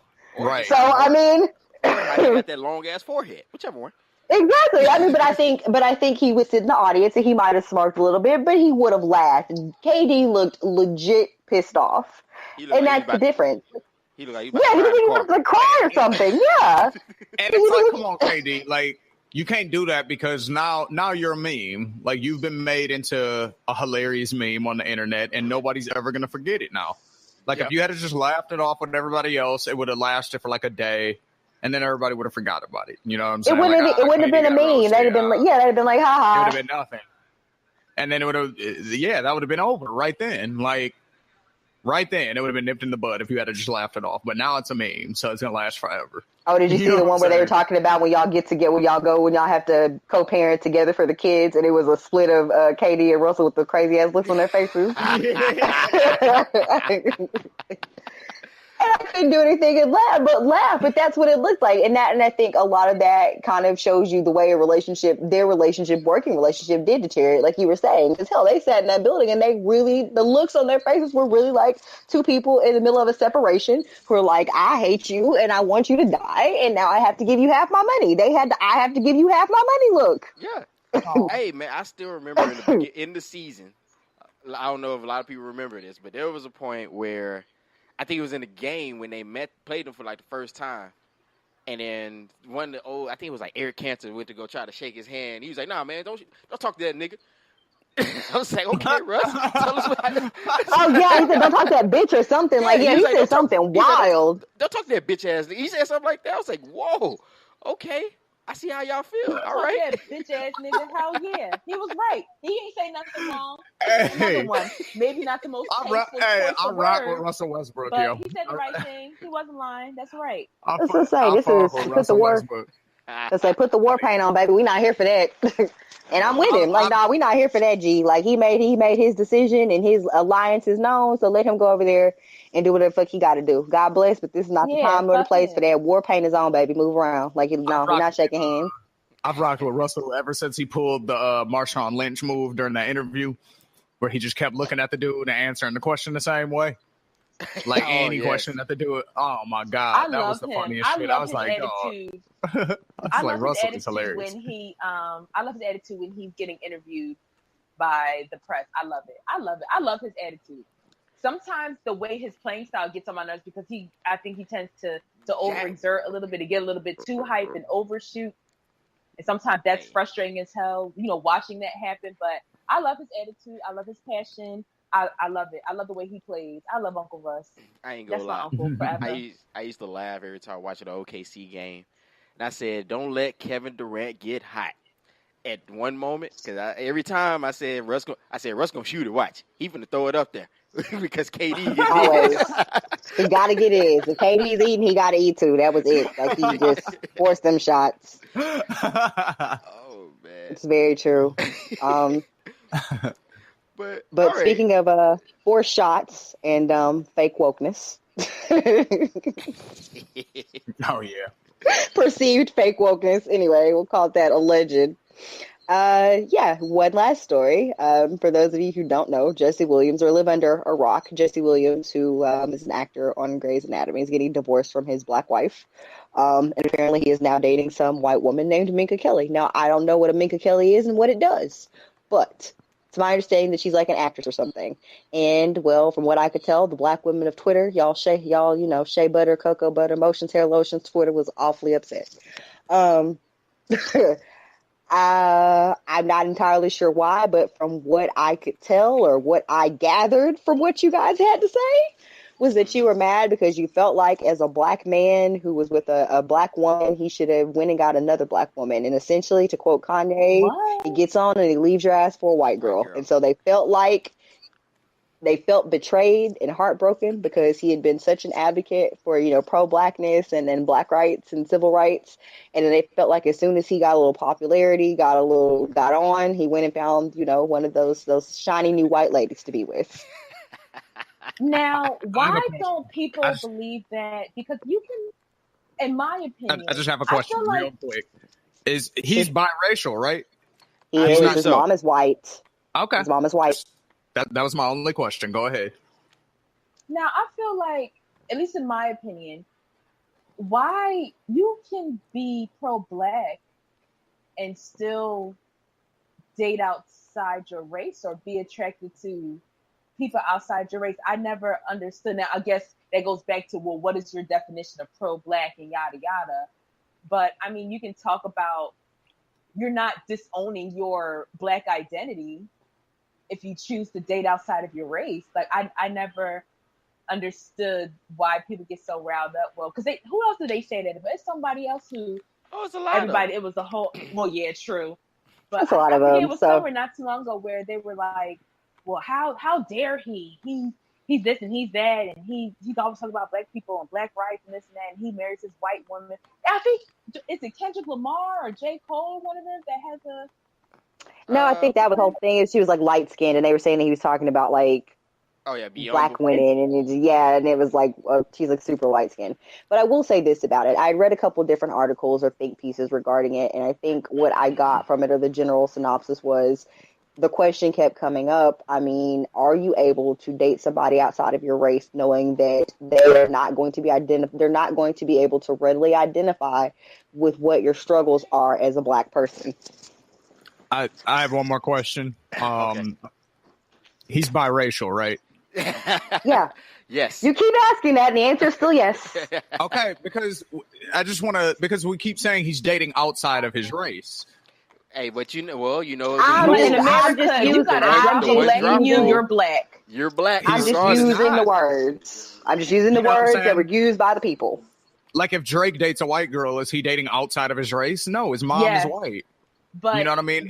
But he has black features. You got a drop of black in you, you're black. Hey, but that's true. And I agree with that. That's how the world views it. And that's how. And I agree with that. I think that's where the argument is because regardless of how light bright you are, Rita Jones doesn't matter. Okay. Rita Jones is still black because Quincy. True, Quincy but Jones is that dead. doesn't matter. You got to look at the cultural influences at that point, though, because if you're raised by a white person, then there's going to be some white influence in your life. But you're still black. And once you step out of that white bubble and you enter the real world, you're still black. You just a nigga. No matter how you were raised. This is how they gonna look at it. Exactly. We don't care. A nigga with good hair and light skin. I don't think that. I think you're correct, but I don't think that negates my point. Like, you know what I'm saying? Well, like, I true. think you see what I'm saying. Like, I think both things are true. I think that because he was raised essentially, with half of his family or whatever being white, whatever the case was, then he's gonna, you know what I mean? Like, it's only gonna be, but so natural for him to be to a degree, yeah. You know what I mean? Like. And that's the same thing with like black dudes who grow up in the suburbs, like you know what I'm saying? Like black dudes who grow up in the suburbs, a lot of times they identify with white women more just because that's who they grew up around. You know what I'm saying? So that's their frame of reference, kind of like my little brother to a degree is like that. You know what I'm saying? Because he kind of grew up more around a lot more white people versus like I grew up, in my earlier years around more black people. So it was just a little bit different for both of us. But, so I've seen it, though, is what I'm saying. So, like, I can only imagine if your parent is, because people say that all the time, like, even in, like, psychologically, not to be gross or whatever, but, like, people say that, like, you're always, like, your mate is going to be, like, that parent. Or your whatever. parent. Like, yeah, usually. You know what I mean? Yeah. Like, whoever your chick is going to be similar to your mom in some way. Whoever your dude ends up being is going to be similar to your father in some way. Like, so, you know what I mean? With all that being said, we can't really be mad at the dude for wanting to date white women sometimes if his mom's white. So, but at the same time, I do get kind of the frustration, I guess, just because, he did have a black woman or whatever, and he was making all these powerful statements. And, there's the whole black love, hashtag black love, powerful black couples and, all that type of shit. So it's like, I get it, but leave that nigga alone, man. Like, you know what I'm saying? Exactly. Like, again, stop alienating our allies. Like, we have people that are on our side who can speak out for us. Stop trying to pick apart every little thing that these people do. See, but that and happens, just let them live their life. That happened with a lot of guys. That happened with my man that made Birth of a Nation. It happened with Mike Holter, the guy who played Luke Cage, because both of those guys are married to white women, and the projects that they participated in were more pro-black. So, but then again, here's why I say we always contradict ourselves in all these different things, because I remember, I don't agree with him. I get what he was saying, but when Umar Johnson got on the Breakfast Club and was saying that he don't feel we should date outside our race, people was ready to flame him. They started saying, oh, well, where's his credentials? Where is this? Blah, blah, blah, so on and so forth going on. But then when they see it. His credentials are very questionable, yeah, I will say. Like, you know what I'm saying? Yeah. Like, because I heard some of the stuff he was saying, and I was like, where is this dude? Cite your source, bro. And I started looking into him, and I was like, oh, your background you're shady. Okay. Yeah. You got to go research on it. But it's those same things if people were ready to defend it. No, that's not true. Yeah. You can't tell people who they love, blah, blah, blah. But then when you hear about a guy who's supposed to be pro-black do it, how dare he? It's kind of like the same thing. It was like when brothers was mad at Rihanna. How you going to be a hypocrite? Exactly. Dudes was mad at Rihanna, but black women was coming out defending them. Y'all leave her be. She happy, blah, blah, blah.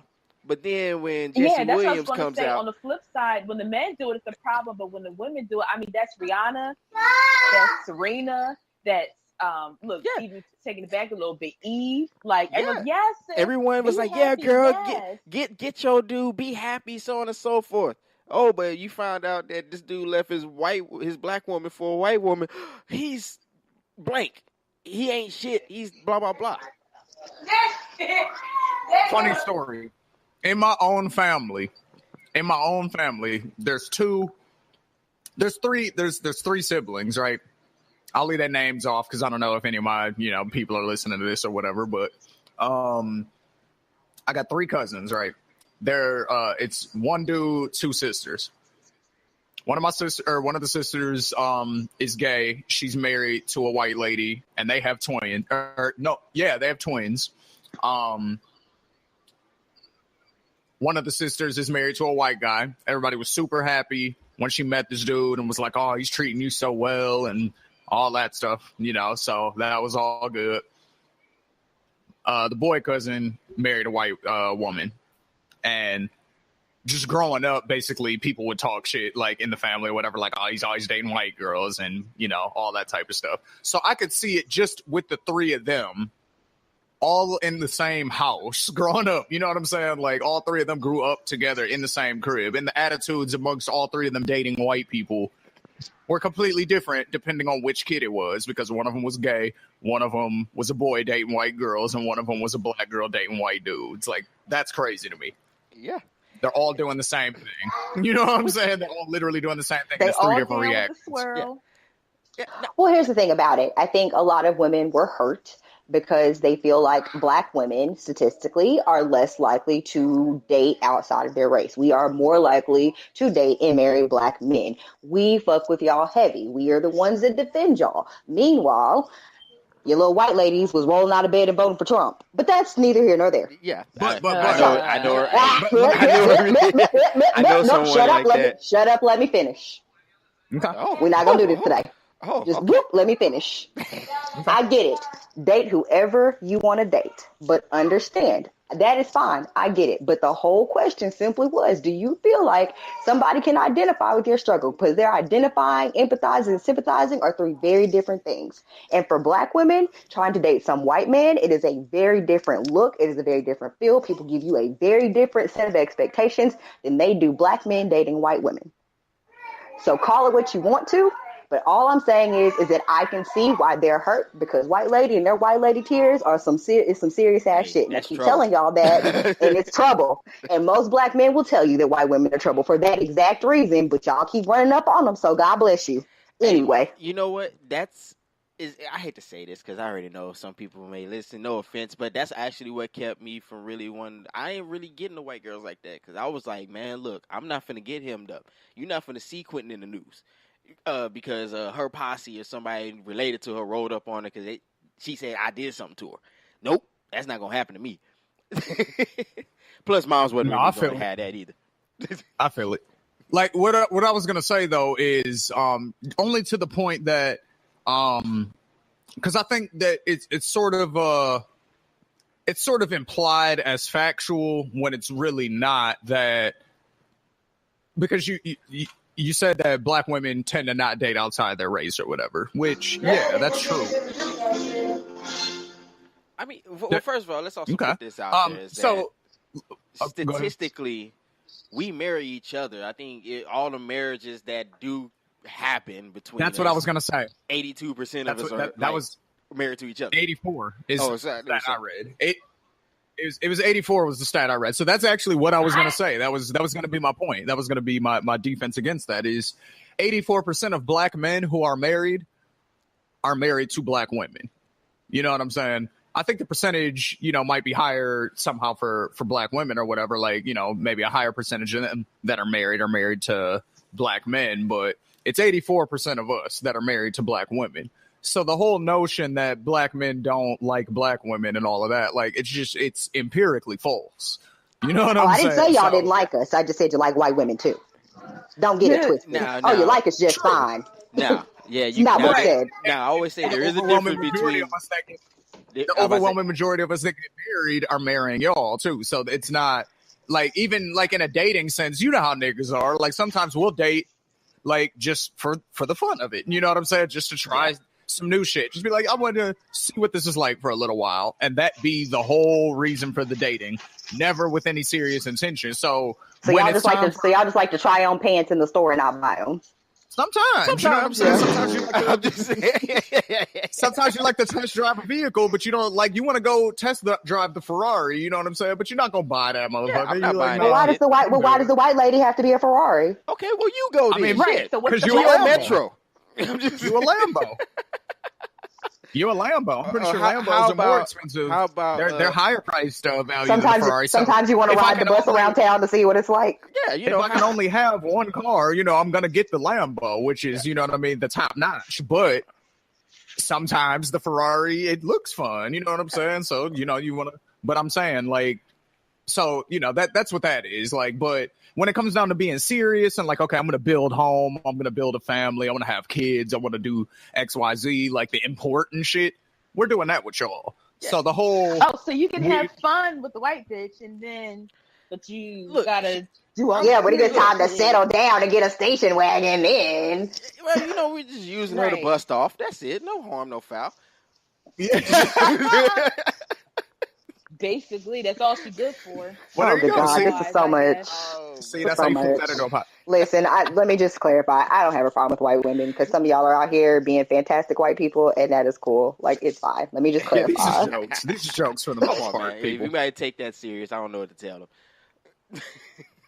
Like, it's jokes for the most part. We get it. It's fine. All I was saying, really and truly, honestly, is that date whoever you want to date, be in love with whoever you want to be in love with. I feel like we should live in a time where if you want to date everybody that's not your color, date them. All I'm saying is that make sure you're dating somebody that can identify with your set of struggles and Because I will say this about the whole Umar Johnson situation. Like, I don't trust that man or whatever. Nigga, Anybody that's got a PhD that you got to renew online, like a driver's license, I don't trust that. Isn't that how it's supposed to go, though? Aren't you supposed to like renew it every 6 months? No. But all I'm saying is, for somebody that's got a renewable PhD, he made a slightly valid point. When you get married to somebody, you are marrying their culture and their values. Now, that might have been the only takeaway from that situation, because that is true. Yeah. No, I think he says a lot of things that are true, but I think the conclusions that he draws from, he jumps out the window. He gets far, like the conclusion is like, whoa, where did that come from? Like, it's like point A, okay, I'm with you. Point B, okay, I'm with you. Point C, okay. Point D, you're starting to lose me. Point E, whoa, where the fuck did that come from? In It's not even point E. It's like it goes A, B, C, D, rhinoceros. Like, it just, it goes from like letters to something completely different. But I think that was a valid point, that's his issue. Issue. I think is valid. Yeah. I was like, I think that's a valid point. You are marrying that person's cultures and values, and so I think a lot of times people feel like people of other races have a very hard time connecting with certain struggles or certain parts of the Black experience. And if they do connect with them, it sometimes seems very superficial and not in a meaningful way. And I think that is the problem that people have with it. And I'm not saying that it's not possible for that person to empathize or sympathize with the struggles or have some sort of understanding or be willing to learn and be an ally. It just seems like a lot of times in these dating situations, that is not what happens. You end up with two people dating, and then this person's parents, are still saying the N-word when you're not around. Or do you think that that's changing more now, though? Just because of like, hell no. Well, let me. I doubt it. Hold on. Let me finish the question though, because like you got to think our generation, right? Like our generation, we're the ones that are like in the generation basically that are raising babies now, right? Like Q, you got young kids, right? So I have kids yet, but I'm assuming it's going to be happening at some point in the somewhat near future. I don't have a time limit on that at all, but I just can only assume that I would have to be in that age range. So we're the ones that are basically raising, the babies now. And I do think it's kind of safe to say that our generation, people in our age group and younger, are less racist than our parents' generation, and that our parents' generation is slightly less. I think I guess like maybe slightly less. I think we just see a lot more of it, and I think we just see so much of it still. So it just seems like it's not going away. But I think we are in a better place than the 60s. Like, I think you just have to, objectively speaking, we are like, there's less, like, there's more of us, there are more of us in prison than there are in college, but overall there are more of us in college. You see what I'm saying? Like, the number of Black people overall is more that are doing better now. Like, you know what I mean? Even though the percentages still might be really fucked up and there's still way too much of us in jail for, bad, like, obviously we have issues, but I do think that there is a higher raw number of us that are doing better overall than back in the 50s and 60s and times where there was just direct, overt, legal racism versus like the kind of snaky behind the scenes type racism that we like more so deal with now. You see what I'm saying? Like, I guess it depends because socially it's not seen as okay, but I do also think that, but I think that's where it starts though. Like, socially it's not seen as okay. So since socially it's not seen as okay, like, I mean, granted, Trump brought a lot of it back, but I'm saying I feel like for a while it wasn't socially acceptable. Now it seems to be a lot more socially acceptable to get on camera and call somebody a nigger. But I still don't think it is, though, because you still got to think, like, even other Republicans who never turn against each other were still coming out condemning that. They were like, nah, that was too far. Yeah, on camera, but behind closed doors. But still, that's what I'm saying. You do what you got to do. That is still a step in the right direction, though, because these are the people with voices. So at the end of the day, a young Republican who hears Rick Santorum say, it's not cool to be racist, maybe he takes that and he's like, it's not cool to be racist. He doesn't know how Rick Santorum feels behind closed doors. He just hears that on whatever channel. So you see what I'm saying? I think it is a small trickle effect of, even if it is just, okay, it's not socially acceptable, but you can do it behind closed doors. Eventually that turns into, it's not really cool to be racist anywhere because people are going to call you out for it in any circumstance. Like, it's a snowball effect, a very slow one, but I do think, it is happening to a degree, though. See, and I don't know, because I'm also, in my opinion, that may be happening, but I also think that makes people more pissed at the fact, because it's not genuine. So exactly. that you're told you cannot be mean, and you're told that, versus you organically saying, you know what, that's fucked up, I ain't gonna do that. So it's Exactly. like, so a lot of people come off, especially like I guess around in the South areas, people. It's like some people are just waiting to have for you to do something so they can express it. Because now, oh yes, I can do it now because you fucked up. You did something wrong or something along those lines. But that comes from, again, that goes back to we're the generation that's raising the babies now. So that comes from teaching them that at an early age, though, right? So, like, for example, again, you have young kids. If one of your kids snatches a toy from the other one, it's on you as the parent to be like, don't do that. That's mean, right? Yes, so that's children. When they learn. Yes, yes, but that doesn't. Though. That is my point, that we have to start with children. We can't fix the people who already feel how they feel. We got to start with the ones who we can mold their mind. And I think our generation is going to do a better job of molding minds in the correct way. Like, as far as when it comes to race. Yeah, I hope and like, so. Stuff like that. Like, I mean, I want to believe you. Because, that's something like I don't know, bro. Because I even look at it, mathematically. But that's all we can do is try, though, and be hopeful. That's all. You know what I mean? Because, I also look at it like, yeah, that may be true, but, those grandpappies are still around. Then they'll become great grandpappies, or those uncles, but like, or that like, son I mean, that took I don't that know how information. y'all are. Like, I mean, because I don't know. Like, I guess I don't know how it is in most black households with the grandparents as far as that is concerned, because I never really was like super close to any of my grandparents. Like, I have one grandparent that's still alive, and we talk and stuff, but we're not like super close. But like a lot of people I know are like dumb close with their grandparents. So like, is that how it is with y'all? I am. Yeah. Okay. I mean, I'm real close. Yeah, to my I'm close to my grandma. Yeah. Okay, because see, it's just not like that for me. So that's why, from my perspective, I'm like, I don't know how much influence these old motherfuckers really have. Like a lot. When we're talking about black people. Now with white people, we're talking about generational wealth. Exactly. And I'm cutting Connor off from the trust fund because Connor wants to fuck black girls. Shields and stuff like that, and keeping it in the bloodline and all that. White and the whole shebang, baby. They got a whole nother set of white ass problems, and that's real. But and that's true. But does that change the way that Connor then feels about his attraction to black women? He's still gonna be like, man, I really like black women. That means that Connor quits dating. He's gonna like them secretly. Connor's gonna quit dating black women so he can collect that trust fund money, and then Connor's gonna be on Backpage buying black hookers to satisfy his fetish. There you go. I mean, Connor all of that may be true, and all of that may be true, but at least Connor's not racist at that point. You know what I'm saying? At that point, Connor's still racist. But you see what I'm saying? Connor's still a racist. He's just a racist with a fetish. Doesn't make you not really. I don't think that makes him. Well, okay. So I'll say that doesn't make him a bigot then. Like, I mean, because that's because different. There's no hatred. Yeah, I'm going to say that doesn't make him a bigot, which I feel like is worse. Like, you know what I'm saying? Because there's subconscious racism and all of that type of shit too. I don't think necessarily all racism is based in evil. It's based in a bad place, obviously, but I don't think all of it has evil intent, whereas bigotry does. So, well, I mean, I guess some of it's learned behavior and it's passed down, so it's kind of ingrained. It's not necessarily conscious.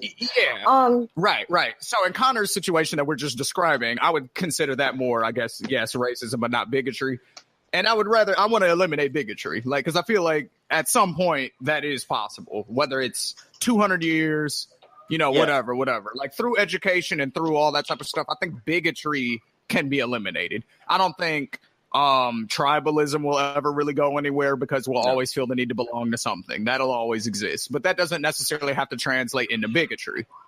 I think we can recognize tribalism for what it is and not be bigots. You know what I'm saying? I think that'll happen at some point. I think I'll give you that. I think that will happen if we ever had a Star Trek type future where everybody wasn't really fighting for everything. No, not just that. It's like everybody didn't feel they had to put or step on the throat of somebody else in order to get something. Yeah, that's real.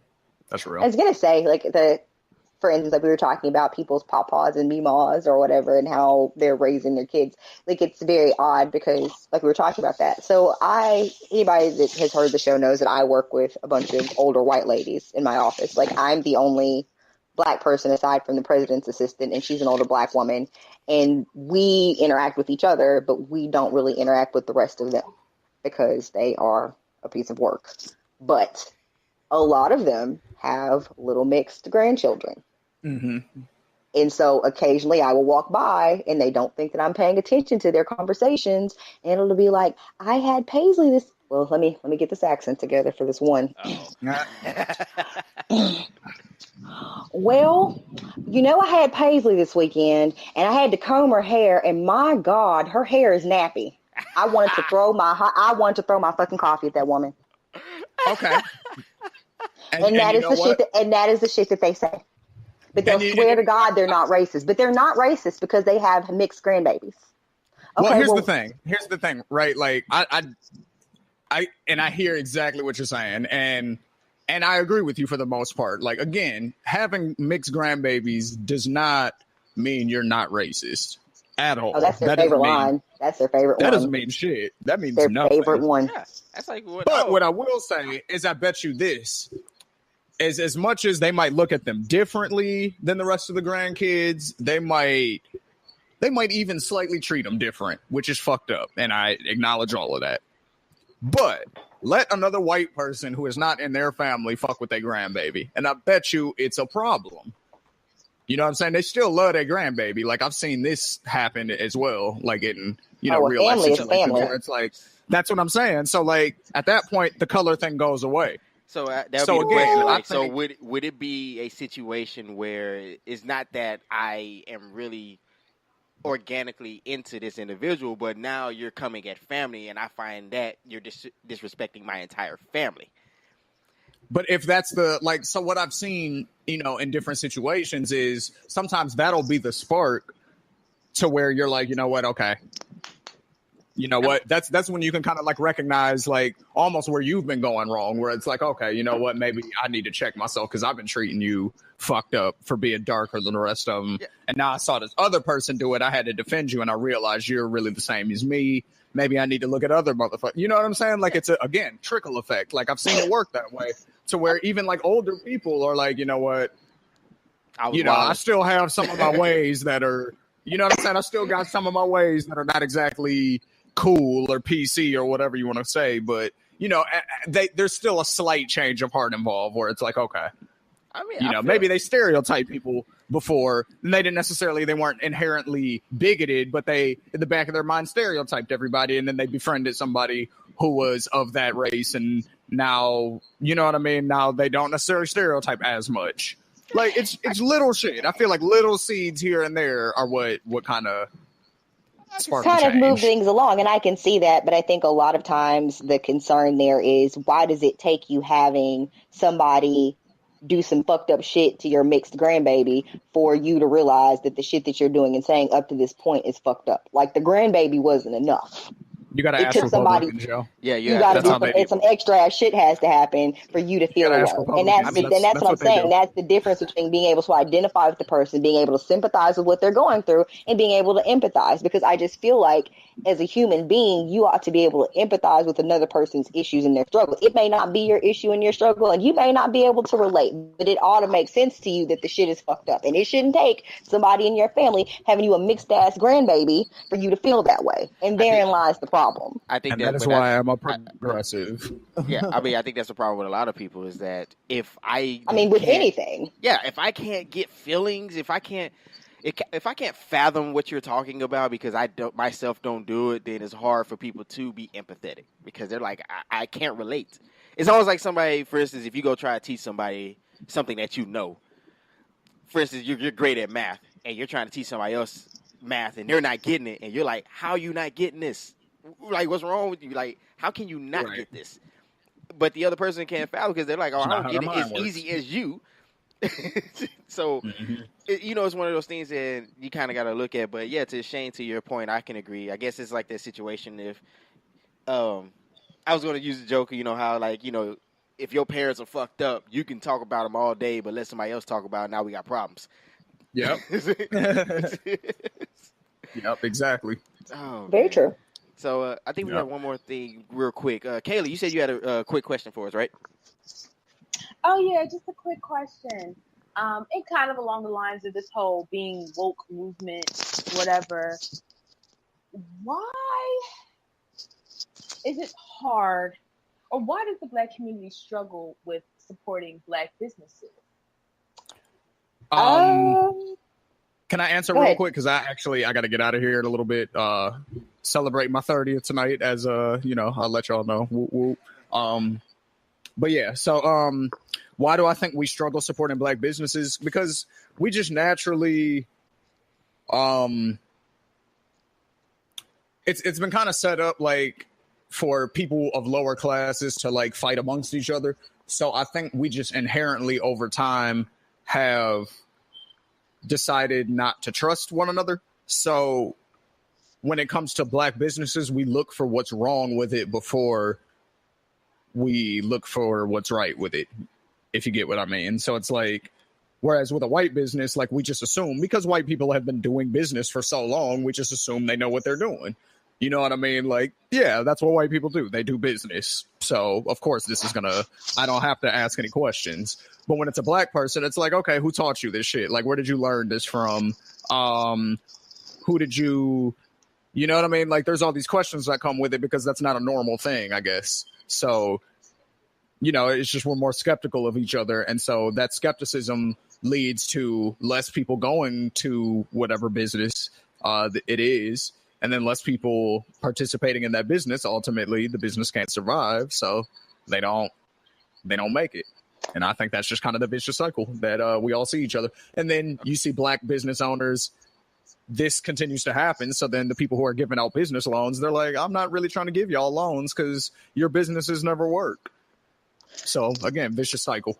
Okay. That's my opinion. But I gotta get going, y'all. Love y'all. Thanks for having me on. And let me know when this is up, and I'll, tweet it out and all that good stuff. Follow me, Shane G _MWC on Twitter and Instagram. All right, man. We appreciate that. Also, when you drop that new episode, man, y'all let us know, and we'll push that as well. Yes, sir. Yes, sir. Talk to y'all later. Thank you. All right, man. Appreciate Bye. it. All right, VJ, you next. I was going to say, I think that it's kind of a combination of what Shane was saying, but then I also think that we have to look at it from like a small business aspect, right? There aren't a lot of Black businesses. There are larger businesses at this point, at least not Black owned. You know what I mean? They may have started as smaller Black businesses, but in trying to grow, maybe like the Shea Moisture route, a lot of times then you end up having to kind of sell into like a white business or have them buy you out. But what I think happens with a lot of small businesses. You don't get the discounts that you would normally get for buying things in larger quantities. You don't necessarily have the financial backing that you would have as a larger business.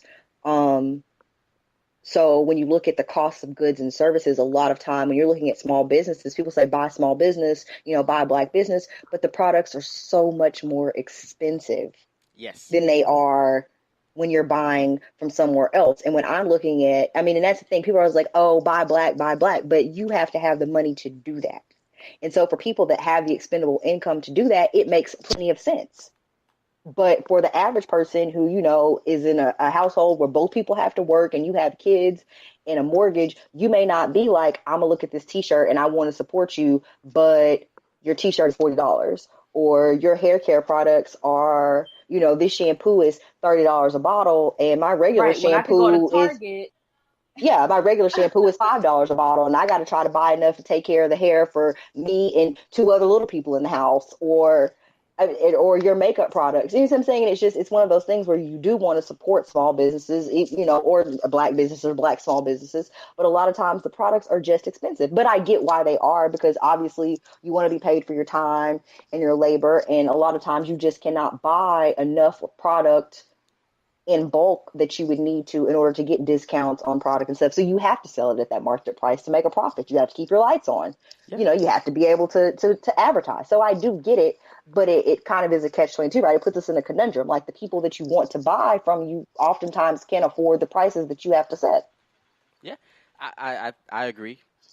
But, here's where a lot of counter arguments are. So let's just for the sake of argument, some of those people will say, well, okay, so if I have a clothing company and I have to share, sell my products at, let's say, $30 to $50 for a shirt, and let's say $50 for jeans or whatever. But Okay. then they'll turn around and say, but you're buying, Polo or Ralph Lauren, same thing, or you go out and spend money on a Gucci, things like that, but you won't spend money with me. So that's where a lot of people's counter argument, in certain senses, will be. No, and I get that. And and I'm not looking at this from like a designer label standpoint, because that's a whole nother argument in which you're talking about businesses and brands that have been around like for, not in the case of maybe not like Ralph Lauren, but like in the case of like your Gucci's and your Versace's and your Louis Vuittons, these things have existed since the 1800s. So to try to compare your startup T-shirt line where you screen printing some shit on a T-shirt to a company that's been around for hundreds of years is kind of a stretch. So let's just put that out there. Like that's you stretching a little. I get your argument, but you're gonna have to prove yourself first before somebody just throw money at you like that. I get it. And so, and maybe that's where they started, and it was a hard startup process. But I think a lot of it too is like we just kind of have to be willing to bite the bullet there sometimes too. But I'm saying if the product is worth it, then I don't have a problem with giving you my money. But there are a lot of Black businesses that are putting out product that I can get from anywhere else, from anybody else, for less. Yeah. And I and that is the thing with businesses and business ideas. Like, I want to buy from you, but you have to be doing something worth me buying from you from, and that's anybody. Because if I can get it cheaper, I don't care if you black, white, green, orange, purple, pink, whatever, rhinoceros, monkey, human. If I can buy it cheaper, then I'm about that, because I'm frugal with my money. So I'm not going to spend $50 on a T-shirt in the first place. Yes. So if your T-shirt $50, you weren't gonna get my money regardless. I see this. So there was this one company I wanted to, I like their stuff, and I was like, you know what? I want to buy Black stuff. All right, let's roll with them. I looked on their regular shirts for $80. I said, I refuse to buy a shirt for $80. That's just not what I do. I'm a Marshalls type guy. Marshalls and TJ Maxx. Old lady, like I buy regular priced shit. Exactly. Hell, sometimes Target feel fancy. Exactly. Target prices be fancy. Fancy. Okay, they forgot they Target. Yes. I was looking for a new swimsuit. I got to looking online. I was like, oh my God. I might as well buy a designer one. Shit, y'all talking about I might as well go $50, $60 for Macy's or something. What the hell? Like, what kind of shit is this? Exactly. But I guess that's because here's another thing I'm gonna blame, and I'll go ahead and throw it to Kailah to close us out.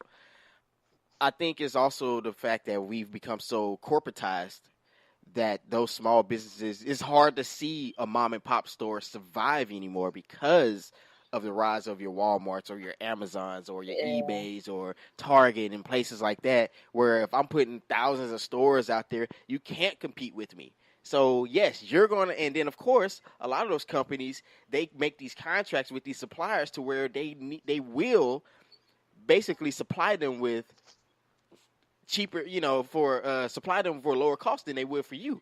So, matter of fact, prime example, a lot of people who are into gaming may not, but Nintendo did that to Sega when they first came out. When Nintendo first started, they got with these third-party people, and they said, you will exclusively make this for us only. So, Sega had to make their own stuff. So, it was a little bit more at the time. But I think that's what's really hindering us is like, those small mom-and-pop stores, that may be a way, that may be something that's out the window. I don't know if it's true or not, but since we're such a corporate entity, it's hard to help those stores thrive because of the higher overhead. Yeah, and that's the thing. And I think that's what I'm saying. I think it's a lot of it is cost. Now, I do agree with Shane. I was saying sometimes we just feel like because it's Black, we immediately look for what was wrong. And then somebody had pointed out, like, I can't remember from where I had heard this, but they pointed out the fact that a lot of times we will go into white establishments and get treated poorly and continue to still go there. And you can have one bad experience in a Black establishment and be like, I'm not going back there. That's why I don't go to Black businesses, because they treat you badly. And it's just like, but why are you willing to go back to these white people and let them treat you badly again? Yeah. Hey, man. Well, that is the case sometimes. Sometimes the saving money makes you feel like it's worth it to be treated poorly. But everybody's different. I don't necessarily feel that way. In any place I've ever had a bad experience, I'm just like, I'm not going back. Yeah. but And not everyone feels that BJ, way. it's interesting that you bring that up because I was just going to say that I know one of my problems, at least trying to deal with black businesses in Philly, it's always the poor business practice. Customer And service. but yeah, the poor, yeah, that's what I mean. Yeah, poor customer service. And I mean, sometimes even business practice, like, response times and how they respond, if they respond, little things like that. But I had an experience where, there's the local, well, first of all, I'm greedy. There's a local restaurant in Philly that I really like, and it's black owned. And I always go, but the service is like shitty. But I'm like, their food is amazing. And I mean, it's a black owned business. So I know a lot of times, like, whenever I tell people that I'm there, they're like, oh, you go there, like their servers are so ignorant. I don't know why you go there. And it's like, well, yeah, I hate dealing with the shitty servers, but I'm not there for them. I'm there for them black men in that kitchen that are busting their ass and making some good ass food. And for that black man and that black couple that walk around that restaurant and, check on you and make sure you're okay and ask you if you need anything. So it's kind of like, just as is with life, weeding out some of the negative stuff to get to the good stuff. And at the end of the day, I'm trying my best to hang in there and support the black business. But I do agree also that a lot of times, we do want to support the black business, but a lot of times I feel like it's just the prices. Like you said, it's the prices, If, a black woman, to get my nails done, homegirl around the corner is charging $25, $30, but I could go to the Asians a couple blocks away for $10, $15. Why? I'm a college kid. I'm trying to make it. Why would I, if I could get the service for cheaper, why? Yeah. When I do that. And I think that's another issue as well. We're trying to restart this from back in the 50s and 60s when it was actually destroyed. So we're playing catch up while everybody else already was able to establish their brands. And now they have the every opportunity. Other race. Yeah, and they have the opportunity to offer lower prices. We're on a startup again. Right, and that's the thing with anything when it's new and it's fresh and you're the only game in town, then you can charge people whatever you want because you're the only game in town. And back then that was the case. Like you have like the the Walmarts of the world, or what was it, Perry Brothers back in the day, or any of these department stores. These were the only places you could get these things. So that's where you had to go.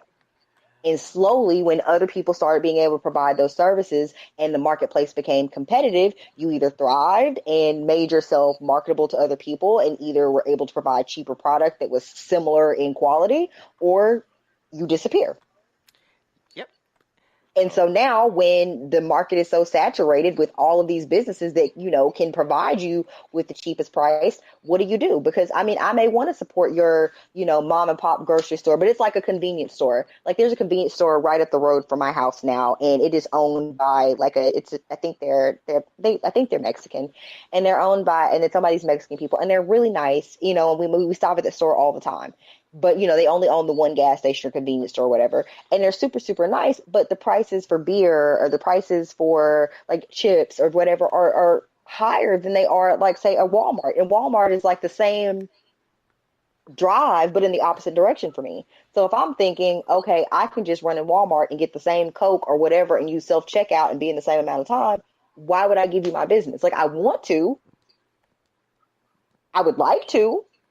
But I also don't want to pay $2 for a bag of chips when I could just pay like 60 cents.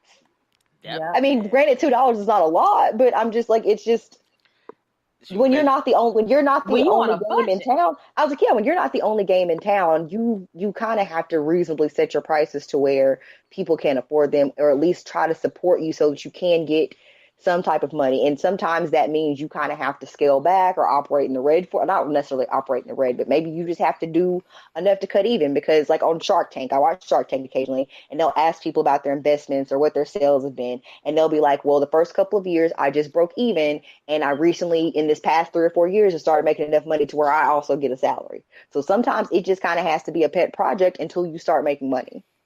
Yeah, I mean, sometimes they always say most businesses starting off, you're going to operate at a loss. I mean, and you have to be able to overcome that. And I think that's the problem. A lot of times people are like, oh, I'm just going to start a business, and they want it to immediately be successful, and they want you to immediately feel comfortable paying $150 for a shirt. And that's just what it is. And because we're Black, you should pay that. No, and that's where people get. You want automatic success? Get into the tech game. That's what I'll tell you. Build an app. Yes.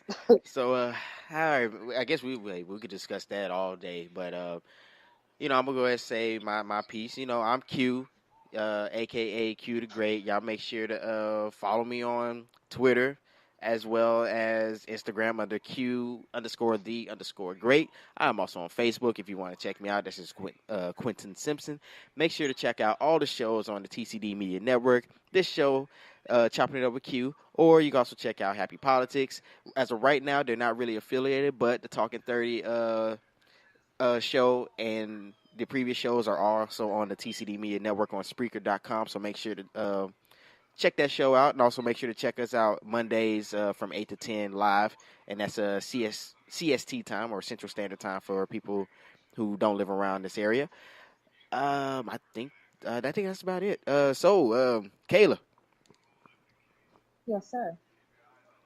Am I plugging my stuff in now? Yes. Yes. Okay. You can find me on Twitter at vitamin_KAI. That is also my, username on Snapchat. And then on Instagram, I am _Killa_KAI. And my name's Kailah, if y'all ain't get that by now. All right. And VJ, go ahead and tell us and close us out, man. Okay, well, I was going to say, Q, that you forgot to plug the pod panel. So Q is also on the pod panel. He does that bi-weekly with John from the John Effect podcast. I'm just Jackie and Andrew Westmoreland. So, yeah, you guys should also check that out as well. Again, I am BJ. You can catch me on Twitter. Usually on Wednesdays, we do Would You Rather questions. We love for you to join us. Normally, I tell you, that is the highlight of my workday. When I check my phone, I'm like, holy shit, yes, this is so funny. So we play that. You are welcome to join us. I will try to post it open and then tag other people to kind of get the conversation going, but you're always welcome to join us. So yeah, again, that's my Twitter is VJ_Burton, BURTON. On IG, it is always Vibrant V with 2 E's, VEE, all one word. Snapchat is MeekB, MIQUEB. And nothing interesting goes on there, but yeah, the Twitters is the best place. I don't have Facebook. Sorry, guys. That's not going to happen. But yeah, we thank you for listening. And this has been Chopping Up with Q and Kailah and VJ. All right, y'all. And go ahead and let my man Syer from TOS Podcast play y'all out. This is Diary of a Madman.